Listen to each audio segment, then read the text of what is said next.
ያንንም ጀመር ከዋት ጋር ውጊያ ሲደረግ እነ ዘመን ከጀርባ ነው ሲያደራጁ የነበሩት። ፋኖ እየተዋጋ ያለው ለህዋት ነው እየተዋጋ ያለው ህዋትን ተቀብሎ ወደ 4 ኪሎ አብሮ ለመምጣት ይሄ ጦርነት የኛ ጦርነት አይደለም እያሉ ነው ሲቀሰቅሱ የነበረው ማለት ነው። ፋኖች በጣም ሚሊዮነር እየሆኑ ነው። ጫካ ውስጥ ቱጃሮች እየተፈጠሩ ነው። ይሄ የሀብት ምንጫቸው ደግሞ አንድ ዘረፋ ነው፣ ሁለትም ዲያስፖራ ነው። ራያ ምናምን ብሎ ነው አይደለ? መሬት ነው የህዋት ጥያቄ። ከስልጣን ቀጥሎ መሬት ነው የሚጠይቀው። መሬት ካገኘ በኋላ ደግሞ ይሄን የሱዳን ኮሪደር፣ ሁለተኛ በየትኛው መንገድ አድርጎ ስልጣን መያዝ። ለዚህ አንዳንድ ጊዜ የሆነ ምን ሁሉ እንትንን አዚም እንዳስነካቸው ሁሉ ግራ ነው የሚገባኝ ነው። በዚህ ውስጥ የነበሩ ሰዎች ከዙ እሴትና ባህል ባፈነገጠ መንገድ በቃ እኔ መሪም ሆነው ሶኒ ካልሆንኩ የትኛውም ነገር ይለቅ ብለህ እንዴት ትወስናለህ? ታጋይ በሆነበት መንገድ ላይ በደላሎች አማካኝነት ገንዘቦቹ እየመጡ በአካውንቱ እየገቡ ነው። እንዴት ብሎ ነው ወደ ግብርና የሚመለሰው? ይሄን ያህል ትውልድ ከትምህርት ገበታ ውጭ ማድረግ የተፈለገው ይሄ ሁሉ መስዋዕት የሚሆነው እነዚህ ሰዎች የስልጣን ደራጎን ናቸው። በቃ ለነሱ ሲባል የትኛውም ትውልድ የትኛውም ኃይል እንዲገበር መስዋዕት እንዲሆን የሚፈልጉ ስለሆነ ይሄም ከዋት ጋር ኤግዛክትሊ የሚያመሳሰላቸው ነገር ነው። የአማራውን የማጥፋት እሳቤ ይዞ የተነሳ ፓርቲ እንዴት ሆኖ በየትኛው ሁኔታ ነው ከፋኖ ጋር አንድ ሊሆን የሚችለው?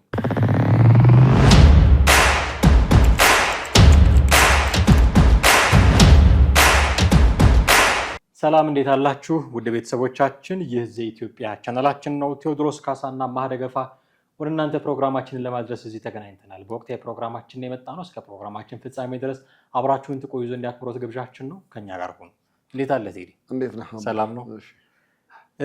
እንደው ለዛሬ ፕሮግራማችን መግቢያ እንዲሆነን እንደው አስቀድመን አንድ ቪዲዮ ለተመልካቾቻችን ብናሳያቸው ደስ ይለኛል። ከዚህ ከፋኖ እጅ ሰጥተው በድርድርም ይሁን በምንም ከተመለሱት ሰዎች መካከል አንዱ የተናገረውን እስኪ እሱን ጥቂት ሰምተን እንመለሳለን። ሸጋ ያንንም ጀመር ከዋት ጋር ውጊያ ሲደረግ እነ ዘመን ከጀርባ ነው ሲያደራጁ የነበሩት።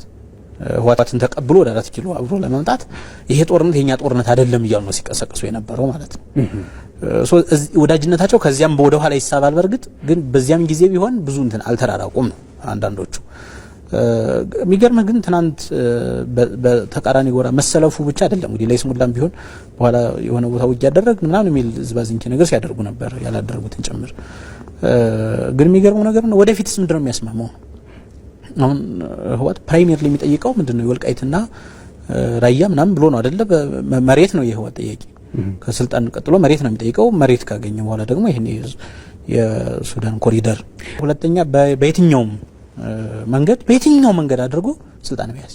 ለዚህ አንዳንድ ጊዜ የሆነ ምን ሁሉ እንትንን አዚም እንዳስነካቸው ሁሉ ግራ ነው የሚገባኝ ነው። በዚህ ውስጥ የነበሩ ሰዎች ከዙ እሴትና ባህል ባፈነገጠ መንገድ በቃ እኔ መሪም ሆነው ሶኒ ካልሆንኩ የትኛውም ነገር ይለቅ ብለህ እንዴት ትወስናለህ? አሁን በጣም ቀፋፊው ነገር እሱ ነው። ባይዘው አሁን እንግዲህ ዚስ ታይም የኤአይ ዘመን ነው። 3 ዓመት ቀጣይ 4 ዓመት ትውልድ ከትምህርት ገበታ ውጭ ሆነ ማለት ምን ማለት ነው?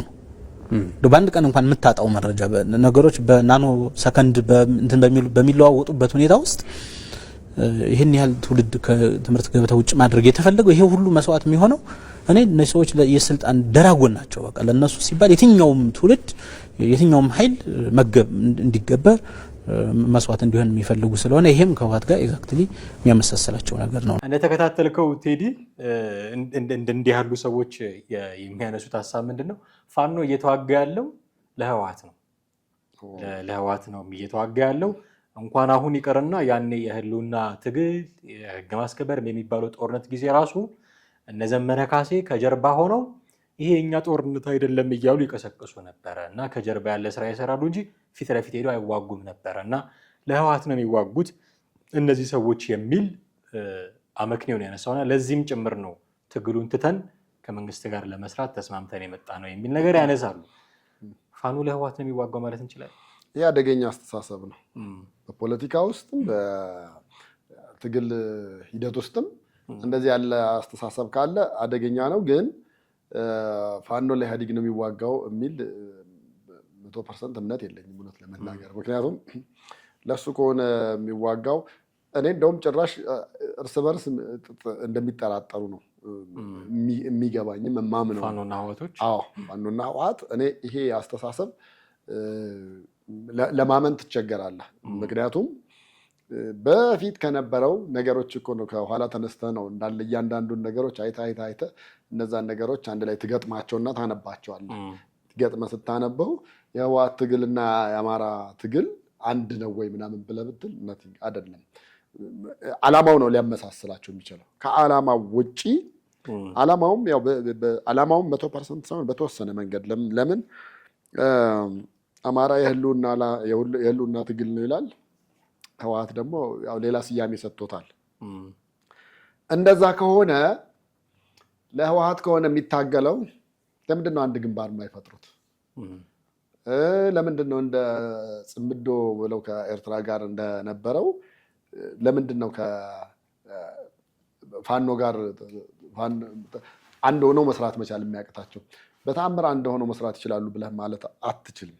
ወይም ደግሞ አንዱ ለአንዱ ይታገላል ብለህ ማለት አትችልም። ይሄ በፍጹም የሌለ እሳቤ ነው ብዬ የማስበው። ምክንያቱም እነዚህ ሰዎች እንዲህ አንድ ላይ እንኳን ቁጭ አድርገህ እንኳን እኮ እንደው በምንም መስፈርት አንድ ቦታ አስቀምጠህ እንኳን አግባብተህ እንዲያወሩ ልታደርጋቸው አትችልም። አንድ ሊያደርጋቸው የሚችለው እንዳልኩ ከመንግስት ጋር ሁለቱም ኃይሎች ጦርነት ላይ መሆናቸው ብቻ ነው። ከዛ በዘለለ ግን መጀመሪያ በህወሓት በማኒፌስቶ ዋናው ዓላማውና ትግሉ አዳሃሪ ብሎ የሚጠራውን የንጉሱ ምናምን የደርግን ምናምን ብሎ የሚጠራውን ከዛ ባሻገር ደግሞ የአማራውን የማጥፋት እሳቤ ይዞ የተነሳ ፓርቲ እንዴት ሆኖ በየትኛው ሁኔታ ነው ከፋኖ ጋር አንድ ሊሆን የሚችለው? እሱም ብቻ አይደለም የምልህ። ለምሳሌ ህወሓት ውስጥ ገብተው ይታገሉ ከነበሩት መካከል አማራዎቹን ለቅመህ አውጣ እስቲ። እነ በረከት ስምኦንን እነ ምክትል ጠቅላይ ሚኒስቴር ምናምን የነበረው እነ ታምራትን ምናምን እነሱ በሙሉ ለቅመህ አውጥተህ ቁጭ አድርገህ ስታያቸው የመጡት ከየት ነው መነሻቸው? የህወሓትን ትጥቅ ትግል ደግፈው የመጡ አይደለም። ኢህአፓ የነበሩ ናቸው። ኢህአፓ ኢዲዩ ምናምን ከሚባሉ ሌላ ይታገል ከነበረ ፓርቲ፣ ሌላ መንግስት መሆን ይፈልግ ከነበረ ፓርቲ ከዛ መጥተው ነው የተቀላቀሉት። ከዛ ወጥተው የመጡበት ምክንያቱ ደግሞ ያን ጊዜ በነበረው ጦርነት የነሱ ፓርቲ የነሱ እንቅስቃሴ ተዳክሞ በህዝብ ዘንድም ቅቡልነትን አጥቶ በጣም ብዙ ነገሮች ነበሩ። ህወሓትም በመሀል የሰራው ሴራ ነበረ። የነዛ ሴራዎች ሁሉ ድምር ውጤት ነው እንግዲህ የአማራ ታጋዮች ብለን የምትላቸውን ከህወሓት ጋር አብረው የነበሩት። ከዛ ትግልም ያተረፉት ነገር አለ ብለህ ማለት አትችልም። አሁን ኢህአዲግ ከወደቀ በኋላ እነ አቶ በረከትንም እነ ታምራት ላይኔንም ሌሎቹንም ብታናግራቸው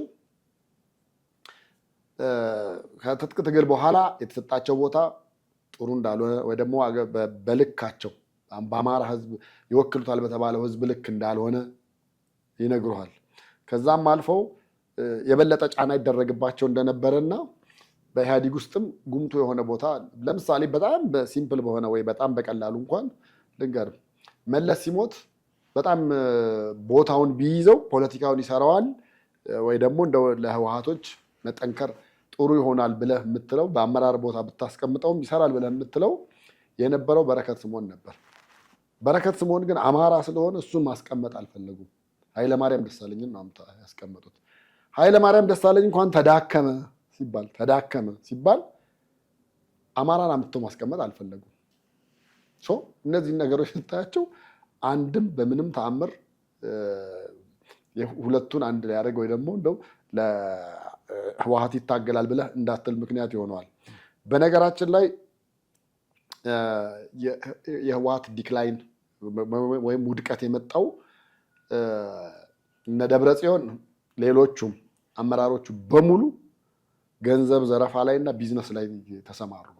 ወደ ቢዝነስ ላይ ሀገሪቱን እየመሩ ነው። ከውጭ ኢምፖርት ኤክስፖርት በዘመድ በአዝማድ በምናምን የሚመጣውን በሙሉ እየሰበሰቡ ገንዘቡ ላይ የሴኪሪቲ ተቋሙን ደግሞ እነ ጌታቸው አሰፋ በአግባቡ አልቀጠሉበትም። ሁሉም በየራሱ ነበር የሄደው። ከዛ በኋላ ምን ሆነ? ፖለቲካውን የሚሰራው ጠፋ። ፖለቲካውን የሚሰራው ሲጠፋ በአባዱላ ገመዳ ጥላ ስር ሆኖ ኦህዴድ መጣና ስልጣኑን ተረከበ። ይሄ ነው የሆነው። ስለዚህ እኔ በምንም ተአምር በምንም ሂደት በፊት ከነበረውም አሁንም ካለው ወደፊትም ከሚኖረው ስታየው ፋኖ የሚታገለው ለህወሓት ነው 100% መሆን የማይችል ተቀባይነት ቅቡልነት የሌለው ነው። አብረው ይሆናሉ ቢባል እንኳን እንዴት አድርገው ሊሆኑ ይችላሉ ብለህ ግራ የሚገባ አይነት ነገር ነው የሚሆነው። አይተማመኑም። ያም እኔን አብረው በትግሉን ይፈልገዋል ሄደን ታግለን 4 ኪሎ እንደርስ ስንል ግን እኔን ገሎ እሱ ስልጣን መያዝ የሚፈልግ ነው ብሎ የሚያምን ነው።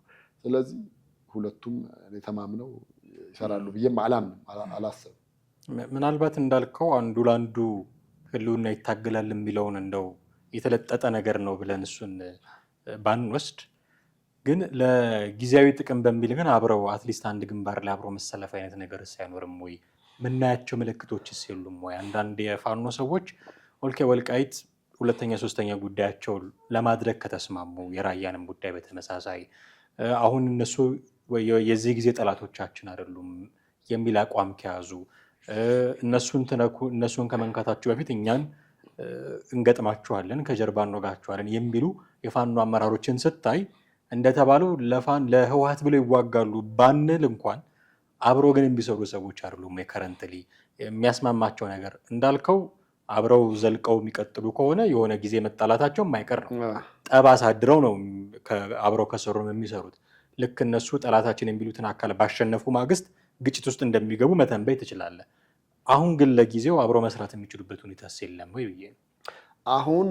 አሁን እዚህ ባለንበት ሁኔታ ላይ አብረው ሊሰሩ የሚያስችላቸው ያን ያህል የተለየ ፍላጎት አለ ብዬ አላምንም። የተለየ ፍላጎት ግን ኔክስት የሚመጣው አይታወቅም። ለምሳሌ መንግስት ከፍተኛ እርምጃ መውሰድ ሊቀጥል ይችላል። አንደኛ ያን ጊዜ ሳይወዱ በግድ ላለመጥፋት ሊጣመሩ ይችላሉ። ሁለተኛው ደግሞ ይሄ የተራዘመው ጦርነት የተንዛዛው ጦርነት ዳያስፖራውም የሚረዳው አንፈልግም ሲል ሌላውም አካል አይ ወይ ጦርነቱን እንቀጥል እንግፋ፣ አለዛ ደግሞ ትተን ወደ ሰላማዊ መንገድ እንግባ የሚሉ ግፊቶች በጣም በጣም በጣም ከበረቱ ከሁለቱም ኃይሎች ሳይወዱ በግድ ያን ጊዜ ለህልውናቸው ሲሉ በቀጥታ ሊቀላቀሉ ይችላሉ ወይ ደግሞ አንድ ላይ ሊሆኑ ይችላሉ። አሁን እኮ እሱም ብቻም አይደለም። እዛ ላይ ሆነን እሺ በቃ ለትጥቅ ትግል እሺ አብረን ሆነን ማን ይምራው የሚለውም ነገር እኮ ሁለቱም ጋር እኔ ልምራን ሁለቱም እሱም ራሱ እኮ ሌላ አንድ እንዳይሆኑ የሚያደርጋቸው አይነት ነገር ነው ሊሆን የሚችለው። ህወሓትንም አምነው እናንተ ምሩን ብለው ሊሏቸው እንደማይችሉ በነገራችን ላይ ህወሓት ያን ጊዜ ከነበረው ጦርነት ወዲህ ሁለተኛ ዘመቻ ጀምሮ ቀጥ ብሎ ለመግባት ነበር ሀሳብና ፍላጎቱ። ነገር ግን ለዛ የፋኖን ይሁንታ ማግኘት መቻል ነበረበት። የፋኖን ይሁንታ ሳያገኝ ወደዚህ ማለፍ አይችልም። በፊትም የሚባል በጣም ተደጋጋሚ ነገር ምን አለ መሰላ፣ የአማራ ህዝብ ባይፈቅድ ህወሓት በየትኛውም መንገድ አልፎ 4 ኪሎ አይገባም ነበር። ነገር ግን ያን ጊዜ እንደተበደለ አድርገው ነግረውት ከዛ በኋላ አብረህን በትጥቅ ትግሉን ብለው ያን ጊዜ የነበረውም ዲሞክራት ነበሩ። የትግል እንቅስቃሴውም ደስ የሚል ብዙዎቹንም የሚያማልል ነበረ። ኢቭን የደርግ ወታደሮች እኮ 3 ምርጫ ነው የነበራቸው ሲማረኩ። ከኛ ጋር አብራችሁ ይህንን መንግስት መታገል ትፈልጋላችሁ፣ ከዚህ ለቀናችሁ ቀጥታ ቤታችሁ ሄዳችሁ ቤተሰብ ጋር ትቀላቀላላችሁ፣ ወይንስ በሱዳን በኩል መውጣት ትፈልጋላችሁ ሲባል ብዙዎቹ የደርግ ወታደሮች ኢህአዴግን ተቀላቅለዋል። ጥሩ ነገር ስለነበረ ማለት ነው። መሀል ከተማ ሲመጣ ነው ነገሮች የተበለሻሹት። ከዛ ጀምሮ የመጡትን በሙሉ ወታደር መቀነስ ምክንያቱም መቀለብ አልቻለም ስለነበረበት ሂዱ ተመለሱ አልፈልጋችሁም ማለት። ለምንድን ነው የምንመለሰው ሲሉ በቃ መንግስትን ልንጥል ነበር የመጣ ነው፣ ይሄው ጥለናል፣ ግብ መጥቷል ትግላችን፣ ሂዱ ከገበሬም ከእርሻ ቦታም ያመጣንህ ወደ እርሻ ሂድ፣ ከንግድም ያመጣንህ ወደ ንግድ፣ ከመምህርነትም ያመጣንህ ሂድ ተብሎ በዜሮ አለምንም የትግል ካሳም ምንም ቀጥ ተብሎ እንዲመለሱ ነው የተደረገው። ይሄንን ሴራ ሳያውቁ ነው ፋኖች ለነሱ የሚታገሉት። እኔ ለነሱ ይታገላሉ፣ ይሄ የፌዝ ንግግር እንደሆነ ነው የሚገባኝ እንጂ በምንም ተአምር እንደው አይደለም እሱን ትተህ እንደው ይሄ ጎንደሩን ጎጃሜውን ምናምኑን ትተህ ፋኖ ውስጥ ያለው ራያ አካባቢ ያሉት እንኳን እኮ ደስተኞች አይደሉም። አይተውታል፣ ህወሓትን በዘመኑ አይተውታል። ስላዩት እሱን ደግፈው አብረው ታግለው ሊመጡ እኔ በጣም ብዙ የራያ ልጆች እናቅ ነበረ፣ ኢህአዴግ ትግል ውስጥ የነበሩ ሲጠሩ ራሱ ወደ ራያ እየተባሉ የሚጠሩ ማለት ነው። አስበው እነሱም እንኳን አይተውታል ኢህአዴግ ምን ያክል ለስልጣን ስግብግብ እንደሆነ አይደለም ከትግራይም ብቻ ውስጥ አይተህ ለአድዋ ተወላጆች ብቻ ይሰጥ እንደነበረ እዛው አስበው እንግዲህ የሽሬ ልጅ አዲግራት ልጅ ምናምን እያለ በምንም ተአምር የአድዋ ልጅ ቦታ ሳይዝ ቦታ የማይሰጥህ ነው አይደለም። እነሱ እኮ አንድ ላይ ሆነው ሊሄዱ ቀርቶ ውስጣቸውም በስልጣን ክፍፍል አለ። ውስጣቸው የስልጣን ክፍፍል ችግር እያለ እንደገና የአማራው ታጋይ ለነሱ ነው የሚታገለው ማለት በምንም ተአምር የማይዋጥ ነው። በምንም ላወራረደው ልውጠው አልችልም። እንደዚህ አይነቱን ነገር ከባድ ነው። ከዚህ በተጨማሪ ግን ከፋኖች ጋር ተያይዞ የሚነሳው ሰሞኑ እየሰማን ነው ያለው ነገር ፋኖች በጣም ሚሊዮነር እየሆኑ ነው። ጫካ ውስጥ ቱጃሮች እየተፈጠሩ ነው። ይሄ የሀብት ምንጫቸው ደግሞ አንድ ዘረፋ ነው፣ ሁለትም ዲያስፖራ ነው የሚሉ መረጃዎችን እየሰማን ነው። ከዲያስፖራ በሚመጣው ገንዘብ ላይ እንደውም የደላሎች እጅም ጭምር እንዳለበት ፐርሰንት የሚወስዱ ከዛ ለፋኖ የሚልኩ እሱን ወደ ግል ኪሳቸው የሚያስገቡ በዚህ ምክንያት ሚሊዮኔር የሆኑ ሁለተኛ ደግሞ ከማህበረሰቡ እየዘረፉ ገንዘብ ሚሊዮኔር የሆኑ ፋኖች አሉ። አንድ ክላሽ ይዞ ገብቶ በኋላ ሚሊዮኔር የሆነ የሚዲያ ያላቸው ተቀጣሪ ያላቸው ሚዲያ ላይ የእነሱን ስም የሚገነባ ፕሮግራም የሚያሰሩ አረብ ሀገር ኢቨን ያሉ እህቶች ከወላጆቻቸው ከቤተሰቦቻቸው ቀንሰው እየተደረገ ያለው ትግል እውነት መስሏቸው ለእነሱ የሚልኩም ጭምር አሉ እያሉ ቅድም የጋበዝነው ቪዲዮ ላይ ያሉ ሰዎች ይህንንም ሲናገሩ እንደውም የኢትዮጵያ ቴሌቪዥን ላይ ቀርበው ነው ይህንንም ሲናገሩ ሁሉ ሰማናቸው እና ሚሊዮነር የሆኑ ነው የፋኖ አባላቶች የሚል መረጃ እንግዲህ እየሰማ እንዴ በሚገባ እንጂ። በነገራችን ላይ ይኸውልህ እሱን ስታስብ ፋኖ ውስጥ የገባ ሶስት አይነት ታጋይ ነው ያለው። ሶስት አይነት ታጋይ ነው። አንደኛው 4 ኪሎን ያለመ ነው። በቃ ቀጥታ ሄጄ ስልጣን ይዛለሁኝ አለምንም እንትን ሄጄ ቀጥታ በቃ ስልጣናችንን እናስመልሳለን አይነት ነገር የሚል አንድ እሳቤ ያለው አለ።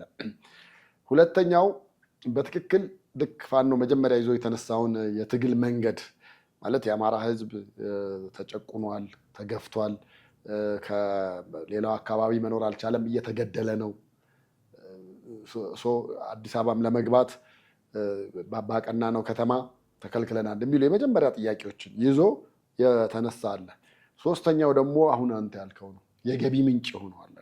የገቢ ምንጭ ሆነው አሁን ብዙዎቹ የትግል ስልቱ አካሄዱ ጥሩ አይደለም፣ ወደ ከተማ እንግባ፣ ከመንግስት ጋር ሰላም እንፍጠር የሚሉትን ነገሮች በጣም እያኮላሸው ያለው አንደኛው ይሄ ነው። በቃ ሌላ ሁለተኛ ሶስተኛ የምትላል በቃ ይሄ ነው ገንዘብ ምንጫቸው ነው። በፊት ምንም ያልነበረው እኮ አሁን እንደዚህ አይነቱን አስበው እንግዲህ ከእርሻ ከግብርና ተነስቶ ነው ታጋይ የሆነው። ታጋይ በሆነበት መንገድ ላይ በደላሎች አማካኝነት ገንዘቦቹ እየመጡ በአካውንቱ እየገቡ ነው። እንዴት ብሎ ነው ወደ ግብርና የሚመለሰው? አሁን እኮ አንድ ሰሞን የሆነ የጦርነቱ ተፋፋመ ምናምን ነገር ብለህ ከመንግስት ኃይል ጋር በጣም ጦርነቱ እየሄደ ነው ምናምን ብለህ ስትል አንዳንድ የጫካዎች ውስጥ እኮ የውስኪ ጠርሙስ ራሱ እየተገኙ ነው።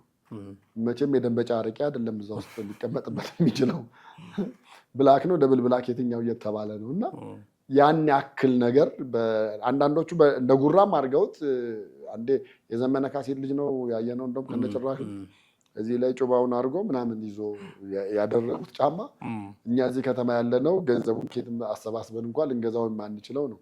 የአሜሪካ ጋንግስተር የሚያደርጉትን ጫማ ነው እያየነ ያለ ነው። እና እንዴት ነው ከዛ ምቾት ሊወጣ የሚችለው? አስበው። ትኩስ ነገርና ቀዝቃዛ ነገር እንደፈለግክ አማርጠህ እየበላ ጫካ ውስጥ ሆነ ንጹህ አየር እየሳብክ እኛ ከተማ ያለነው እንኳን የተመረዘ ነው የምንስበው። እንደዛ እያሳብክ ከዛ ምቾት ውስጥ እንዴት አድርገህ ነው መውጣት የምትችለው? በቃ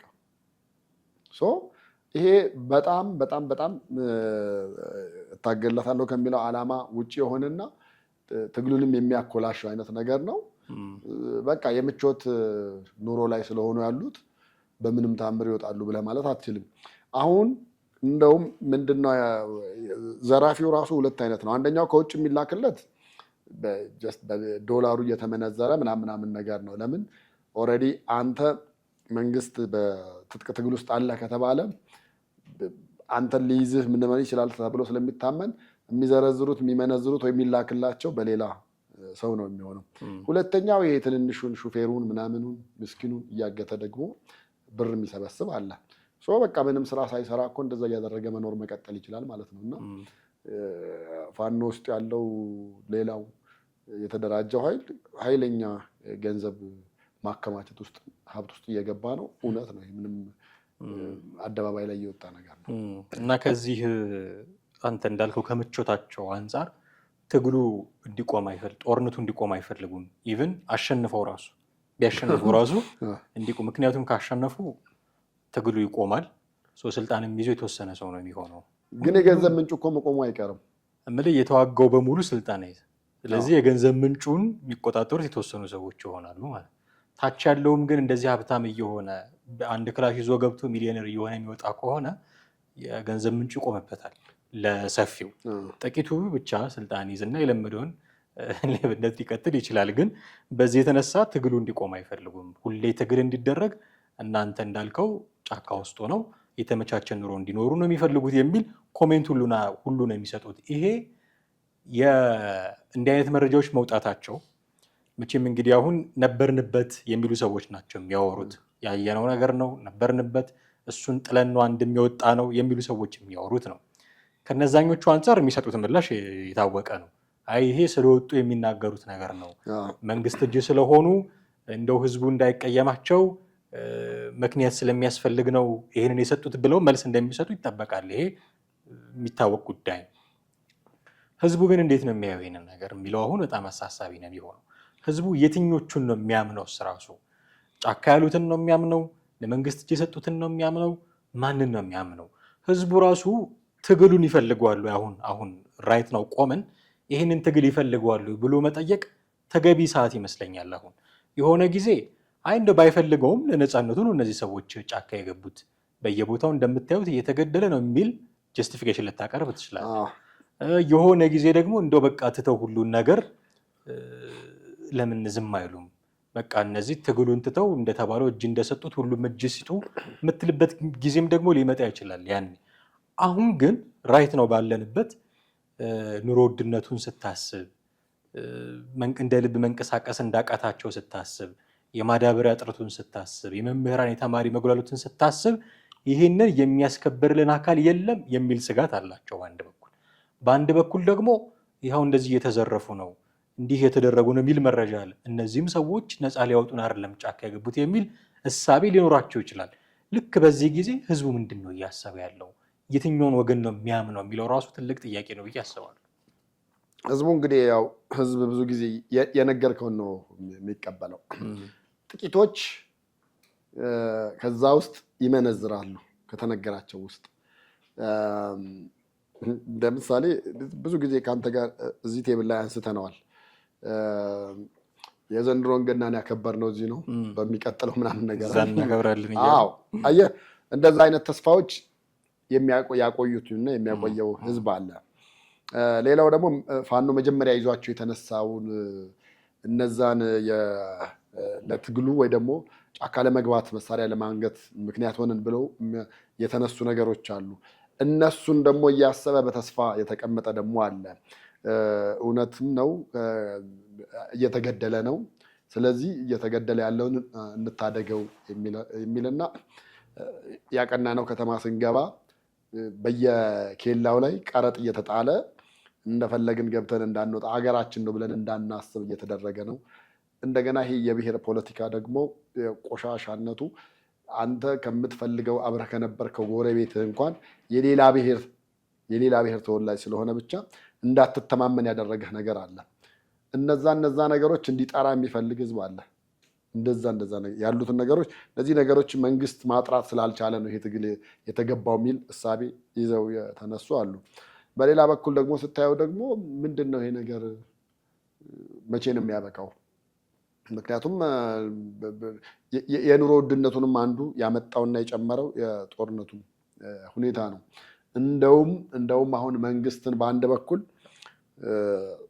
ጥሩ ነው እንደው መንግስት ገራገር ነው ብለህ የምትልበት መንገድም አለ።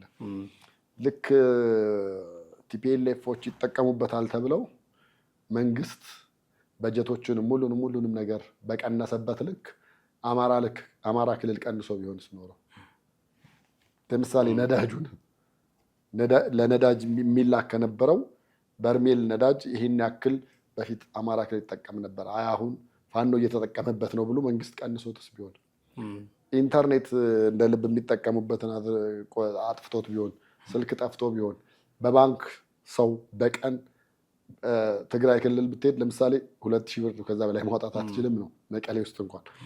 እንደዛ ሆኖ ቢሆን አማራ ክልል ነገሩ የበለጠ እየከረረ አይመጣም። በአንድ በኩል ለጦርነቱም የበለጠ እሳት ቤንዚን ማርከፍከፍ ነው የሚሆነው እንደዛ ቢሆን። ለምን ሌላውም ይገባል ወደ ትጥቅ ትግል። መንግስት ጫና እያደረገብን ነው፣ ይሄ እንዲያርጓል። መንግስት ግን እስቲ ቆይ በቃ የዩት ይሁን ምንም የተለየ ነገር እንደሌለ ብሎ ይተወዋል። በነገራችን ላይ እኔ አሁን መንግስት እኛም ወይ ደግሞ ሌሎችም በሚወራው ልክ ከፋኖ ጋር አጀንዳዬ ነው ብሎ የሚያወራበት ነገር የለም። አልፎ ብቻ ነው የምታየው። አልፎ የክልሉም መስተዳድር ይሄዳሉ። ከዛ የሆነ ድልድይ ሲመረቅ የሆነ ነገር ሲመርቁ ትንሽ ፎክረው ተናግረው ከዚህ በኋላ የማጽዳት ዘመቻ እናደርጋለን ምናምን ተብሎ ይመጣል። ፒኤሙም ፓርላማ ላይም ከሆነ ወይ ደግሞ ሌላ ላይም ከሆነ ጥያቄ ከተነሳለት ብቻ ይናገራል። ከዛ ውጭ ሌላውን ነገር ነው ፒኤሙም ሲናገር የምትሰማው እንጂ ይህን ያህል አጀንዳ አድርጎ እንደዚህ ነው ብሎ እሱ ላይ ሲናገር ብዙም አትሰማም። እና በአንድ በኩል ስታየው ህዝቡ በቃ መንግስት ችላ ማለቱ ጦርነቱ እንደሌለ እንደተረሳ አድርገው እንዲያስብ ይሆናል። በኋላ ግን ደግሞ በተወሰነ መንገድ ደግሞ እንደምታየው አንድ ሰሞን ደግሞ ሆ ብሎ እነሱም ንችን ከተማ ተቆጣጠርን ይህን ቦታ ይዘናል ምናምን በየፌስቡኩም ደግሞ ብሬኪንግ ኒውስ ጠብቁ አሁን ምናምን ነገር የሚባሉ ነገሮች ይመጣሉ። እና እንደዛ የሆነ ገባ ወጣ አይነት ነገር ነው ያለው እንጂ የረባ ነገር አለው ብዬ አላምንም። እና ህዝቡም በቃ እነኚህ ሰዎች ምንም አላመጡም። የተራዘመ ጦርነት ደግሞ ሊያመጣ የሚችለው ነገር እጥቂት ጉዳትና ባዶህን እንድትቀር ነው የሚያደርገውና በዛ ሁኔታ ውስጥ እንዳለ ነው የሚሰማኝ። እንግዲህ በዛም ማለ በዚህ ከህወሓትም ጋር አብረው ይሰራሉም እየተባለ እና ጫካ ውስጥም ደግሞ እንዲሁ ገንዘብ እያካበቱ ነው የሚሉ ስሞታዎች እየቀረቡባቸው ነው። የሚሰጧቸው ምላሾች ደግሞ እንዲሁ እንጠብቃለን። በቅርብ ነው የተላለፈው የኢትዮጵያ ቴሌቪዥን ላይ ይሄ ቃለ ምልልስ። ስለዚህም የሆነ ምላሽ ብቅ ብለው መስጠታቸው የሚቀር አይመስለኝም። ያንን ምላሽ ደግሞ መተን እዚሁ እንዲሁ ልንነጋገርበት የምንችል ይመስለኛል። እጅግ አድርጌ አመሰግናለሁ። ውድ ቤተሰቦቻችን እናንተም ከኛ ጋር ነበራችሁ ቆይታ እጅግ አድርገን እናመሰግናችኋለን። የዛሬው ፕሮግራማችንን እዚህ ላይ አብቅተናል። አብራችሁን ስለነበራችሁ ከኛ ጋር ስለቆያችሁ እጅግ አድርገን እናመሰግናችኋለን። ሀሳብ፣ አስተያየት፣ ጥያቄ ሲኖራችሁም ከታች ባለው የሀሳብ መስጫ ሳጥን በኩል ልታደርሱን ትችላላችሁ። ቻናላችንን ሰብስክራይብ ማድረግ የደውል ምልክቱን መጫንም ደግሞ እኛ ከእናንተ የምንጠብቀው የትብብር ስራ ነው። ስለምታደርጉት የትኛውም አይነት እገዛ፣ ትብብር ግን እጅግ አድርገን ለማመስገን እንወዳለን። በሚቀጥለው ፕሮግራም በሌላ ርዕሰ ጉዳይ እንጠብቃችኋለን። ቴዎድሮስ ካሳና ማህደገፋ ነበርን። ጤና ይስጥልን።